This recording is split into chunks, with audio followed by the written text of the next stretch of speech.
நம்ம முன்னோர்கள் நம்ம நாட்டை நமக்கு சோலையா கொடுத்துட்டு போனாங்க. நம்ம பருவத்துலதான் இதை நம்ம பாலையாக்கி இருக்கிறோம். இப்ப நம்மளுடைய பிள்ளைகள்லாம் இருக்குது. இந்த பிள்ளைகள் எந்த குற்றமும் செய்யல. ஆனா குற்றம் செய்யாத பிள்ளைகள் தண்டனையை அனுபவிக்க போகுது. வரும்பாத காலத்துல குடிக்க தண்ணி இல்லாமலும், சாப்பிட உணவு இல்லாமலும், வேலைக்கு வாய்ப்பு இல்லாமலும் போக போகுது. அப்ப அதை நம்ம பாத்துக்கிட்டு இருக்க போறோமா? மனிதர்களை மட்டும்தான் சுயநலத்துக்கு அப்பாற்பட்டு நம்ம வேலை செய்ய முடியும். அறிவினால் ஆகுவது உண்டோ பிரிதின் நோய் தன்னோய் போல் போற்றாக்கடை. இப்ப காக்கா எரும மாட்டு முதல்ல உட்காந்து அது புண்ணை கொத்திக்கிட்டு இருக்கும். எருமாட்டுக்கு வலிக்கும்னு காக்கா தெரியுமா? தெரியாது. ஆனா அது எருமாட்டுக்கு வலிக்கும்னு நமக்கு தெரியும். அதுதான் மனிதருடைய இந்த பகுத்தறிவுக்குரிய அம்சம். அதனால மனிதர்களை என்ன செய்யணும்னா, தனக்காக மட்டும் வாழ்ந்தோன்னு இருக்கக்கூடாது. அது மிருக வாழ்க்கை. மனித வாழ்க்கை வாழணும்னா மற்றவர்களுக்காகவும் யோசிக்கணும், வருங்காலத்துக்காகவும் யோசிக்கணும். அப்படியானா நம்ம என்ன செய்யணும்? மாறணும் நடக்கும். அந்த ஷூமேச்சர்னு ஒரு ஆள், அந்த இங்கிலாந்து நாட்டுக்காரன், அவன் பரந்த அறிவுடையவன். அவன் புத்தரை பத்தி எல்லாம் படிச்சிருக்கான், காந்தி எல்லாம் படிச்சிருக்கான். அவன் நம்ம மேல அனுதாபப்பட்டு சொன்னான்.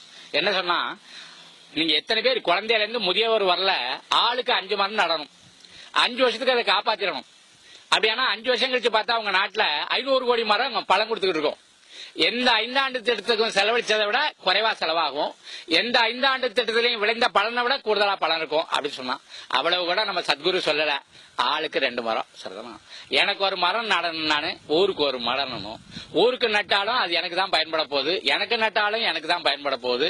இதுல ஒன்னும் பெரிய பொது நலமெல்லாம் இல்ல. ஆனா பொது நலம் அதுக்குள்ள பொதிந்து இருக்கிறது. அப்ப எனக்கு ஒரு மரம், ஊருக்கு ஒரு மரம். தமிழ்நாட்டுல 6 கோடி பேர் இருக்கிறோம். ஆளுக்கு 2 மரம் நட்டோம்னா 12 கோடி மரம் ஆச்சு. இந்த 12 கோடி மரத்தை அடுத்த 10 வருஷங்கள நம்ம நட்டா போதும். இப்படி சின்ன அளவுல திட்டம் போட்டு நம்ம செயல்படுத்தணும்.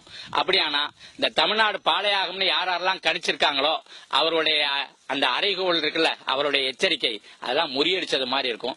நாம மனிதர்கள்னு காட்டிக்கிறதுக்கு ஒரு வாய்ப்பா இருக்கும். தமிழர்கள், நாங்கள் மனிதர்கள், நாங்க எங்களுடைய எதிர்காலத்தை நாங்க வரையறுப்போம். நாங்க சின்ன பிள்ளையில இருந்து பகுத்துண்டு பல்லுயிர் ஓம்புதல் நூலோ தொகுத்தவுற்றுள் எல்லாம் தள்ளின்னு சொல்லிக்கிட்டே வந்திருக்கிறோம். அதை நடைபடுத்த முறைப்படுத்துவதற்கு இந்த பசுமை கரங்கள் ஒரு வாய்ப்பா இருக்குது.